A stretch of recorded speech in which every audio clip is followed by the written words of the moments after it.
Hello everyone out there, how's it going? Welcome back to my channel. In today's video, I want to share with you some really small ways that we can simplify our life. And I feel like in the world of minimalism and simplifying our lives, there's often an emphasis on the really big stuff, like doing big declutters and getting rid of a lot of stuff, which is definitely important and I stand by, and I've done that many a time in my life. But in today's video, I really want to share some little things that we can do, some really small things that we can do to simplify our everyday lives, from work to home to food, you name it, a bunch of different categories. But this video is in collaboration with Ashlynne Eaton. And if you don't know Ashlynne, she is a fellow YouTuber with a love of simplicity and mindfulness, and she shares videos each week on topics like minimalism and decluttering and intentional living. So I know that you're gonna love her channel. So I'm gonna be sharing 25 ways to simplify your life in this video, and for the other 25, head on over to Ashlynne's video after you're done watching this one. And be sure to show her some love, let her know that Megan sent you, subscribe to her channel. And if you are new here, my name is Megan, I'm a holistic nutritionist, and I share videos each week on healthy, simple living, and I'm so happy to have you here. And let's dive in. So I'm gonna start off these tips with some kind of food and kitchen-y related things. And number one is to put ingredients away after they're used while you're cooking. So basically what this does is it helps to keep your kitchen space tidier, and it makes cleaning up a lot easier. I find it makes a big difference when it comes to the kitchen not being quite as much of a disaster once I'm done cooking. Number two is to check for old leftovers, food in some old containers in your fridge while you are doing the dishes or while you're putting dishes into your dishwasher. So really it's just a matter of, while you're doing your dishes, do a quick check in your fridge and just see if there's any old containers in there that need to be cleaned out. This is the same for compost. While you are taking the compost out, check your fridge if there's any old food in there that you can compost. It's just good to do kind of while you're already doing those things. Number three is something that I love doing. It makes cooking so much more tidy, I guess, is to use a bowl for scraps while you're cooking. So while you're chopping things up, the ends, bits that you're not going to be using, just pop them into a bowl, and then once that bowl fills up, you can toss that into the compost. And it just kind of helps to keep those scraps together while you're cooking, as opposed to being all over your countertop or all over your cutting board. It just helps to keep things a lot tidier. Number four is to have easily accessible, healthy food in your kitchen. So what I mean by this is having a bowl of fruit out on your counter or on your kitchen table. It's just that matter of when you see it, you're much more likely to eat it, and it's there, and you got some healthy food options to kind of grab and go. Number five is to chop or prep certain foods before putting them into the fridge. So you don't necessarily have to do this for every single kind of fruit or vegetable that you buy. I definitely don't, but there's certain ones where when I buy it, I'll chop it up or I'll prep it first. So cantaloupe is a good example here. Instead of maybe cutting half of it and then wrapping up that other half, chop up the entire thing. Cube up all the bits of melon and put it into a glass storage container and keep that in your fridge. Same with kale. What I like to do often when I buy it is I will prep it by pulling off the leaves, like chopping up a bit, and then putting that into a container. So again, you don't have to do this for every single vegetable or fruit, but there's certain ones where this can be really handy because they're just ready to go, they're already chopped up, easy to throw into different recipes. Number six is to meal plan. And this doesn't have to be complicated at all. Actually, I plan on making a video soon dedicated to how you can really get started with meal planning and how simple it really is. But really, all you gotta do is just have an idea of some of the meals that you want to prepare for the week. Just a general, easy peasy menu, and then know the ingredients that you will need to be using for those. And it really takes the stress out of cooking because you know kind of what you plan on making for the week, and then once you're stocked up, you kind of have everything ready to go. So it really makes your life a lot simpler. And number seven, to kind of go along with that, is to always shop with a grocery list. I find if I ever forget my grocery list and I'm at the store, I'm so much more likely to pick up maybe items that don't end up getting used as much. This could even go for other types of stores, just kind of having a list with you so that you know what to buy. Okay, I just have a couple more food and kitchen related things and then I can move on to the other categories. And number 8 is to have a few staple recipes or snack combinations memorized. This makes it a lot easier to whip up meals and snacks kind of on a whim. Even just having like a list of a few that you can memorize and you know makes it a lot easier for you to cook things and to know the kind of basic items that you need to be stocked up on a more regular basis. Number 9 is to have an ongoing list of the things that you are out of. So this could be, you know, when you use up the dish soap, write it down. I find what happens is on the day when you're planning on going to the store, often, like I've done this before too, where you're like, okay, what are all of the things that we need? Like what are the things that we're out of? And then you have to go through like thinking of all of the things. But by keeping that ongoing list, you can have that list ready to go. Number 10 is to make your most used items really easily accessible. So what this is doing is you're creating a much more functional space.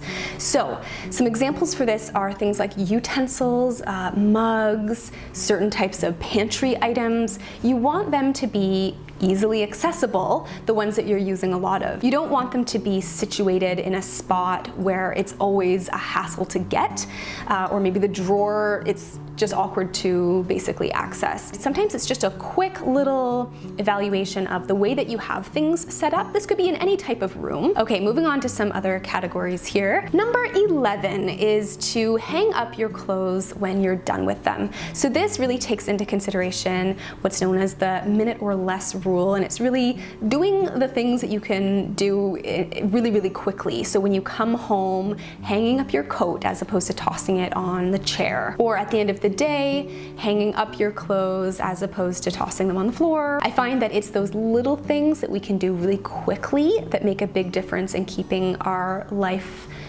kind of moving more smoothly and more efficiently when we can just quickly do it. Just hang up your coat. Number 12 is to have a designated spot for everything, actually, really is a very good thing to do, but especially the things that you use really frequently.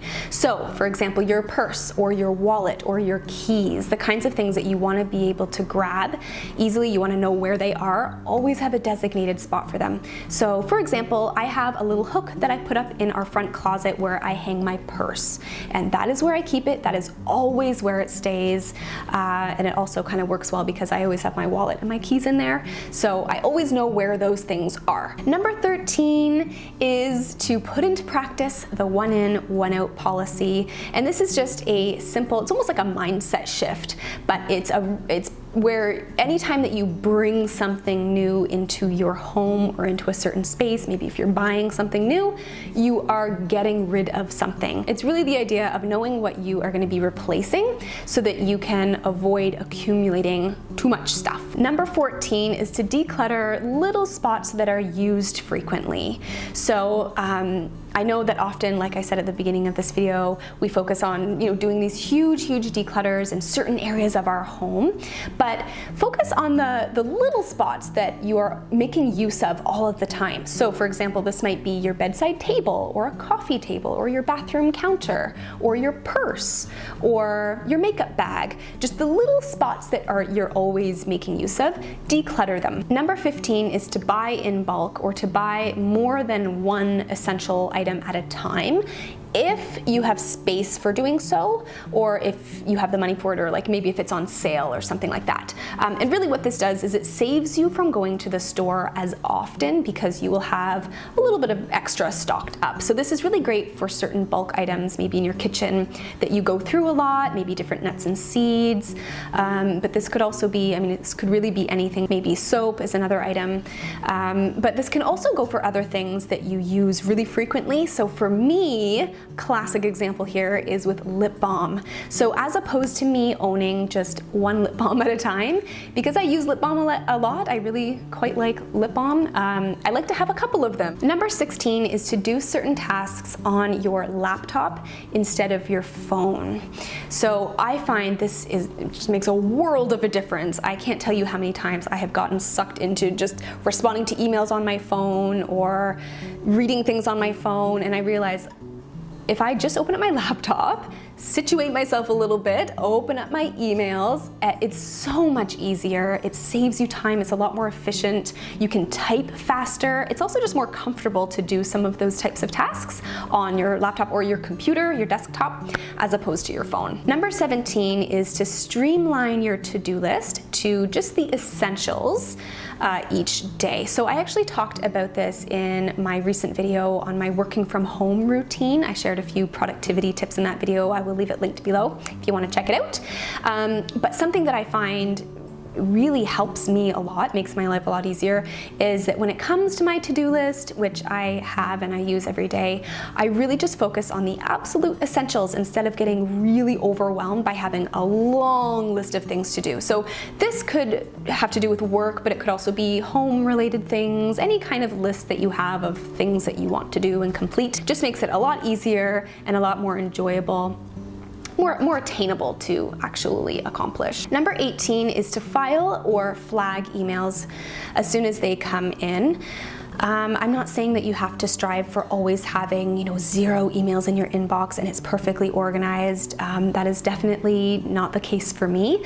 All I'm saying here is to do your best that when emails do come in, to maybe even just flag certain ones so that you can be reminded to read them later, or just quickly delete the ones that you know that you don't need, or the ones that you have read and taken care of, just try to file them when you're done. Number 19, so this one, I don't know if we think about often enough, but really makes a difference, and this is to have the right number of coat hangers of all things. If you're finding that really frequently you're in your closet and you don't have enough hangers, take this as an opportunity to clear out the clothes that you're not wearing a lot of so that you can actually use more of your coat hangers, because sometimes they're all taking up kind of real estate with clothes that we're not even wearing. But regardless, point here is to just try to have the right number of coat hangers. It makes it so much easier to organize your closet. Number 20 is to keep a list of passwords. I think most of us do this. I'm pretty sure that most of us do. But if you're not, for some reason, get out a piece of paper and write down your passwords for the various accounts that you have, especially if you create a new account. Pull out that piece of paper and write down that password. There have been so many times where, I had recently created an account, I need to log into it, and I can't remember what the password is, but writing it down makes it so much easier because you have it there. Easy to refer to. I know a lot of people use some digital password storage like apps and services, which you can look into as well. Number 21 is to use reminders. This could be as simple as using the calendar function on your phone and setting an alert before an important meeting or appointment or deadline. For me, what I like to do if there are really important deadlines or projects, I definitely like to use the calendar app on my phone or on my laptop, but often I'll use Siri for this if you have an iPhone. I just find this really useful because I don't have to manually go in and type things into my calendar. Number 22, this one is for all of you business people out there. Perhaps you are self-employed like myself, and that is to keep envelopes of your important receipts. Such a game changer. So the way that I do it personally for myself running my business and for tax purposes is I have 12 envelopes with the name of each month on them for the year, and as I go through the month, I put receipts into the appropriate envelope, and it just makes it so much easier to organize those kinds of things. Number 23 is to charge your phone at night. Again, this is something that probably a lot of us do, but try to get into the habit of it, because I know that there are so many times where I wake up in the morning and I realize that my phone is at 4% and I completely forgot to charge it the night before.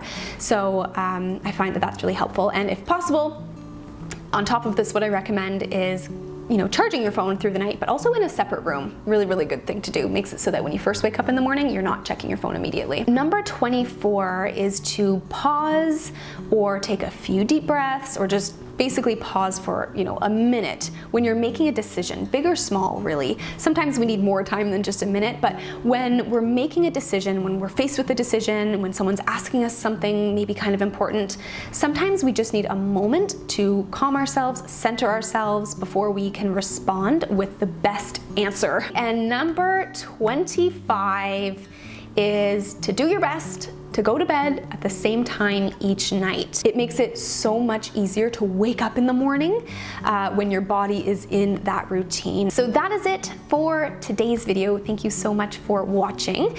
Don't forget though, there are 25 more tips for you to grab over on Ashlynne's channel. So I will leave her video linked below. She has a ton of great tips to share with you as well. And thank you so much for being here and for watching today's video.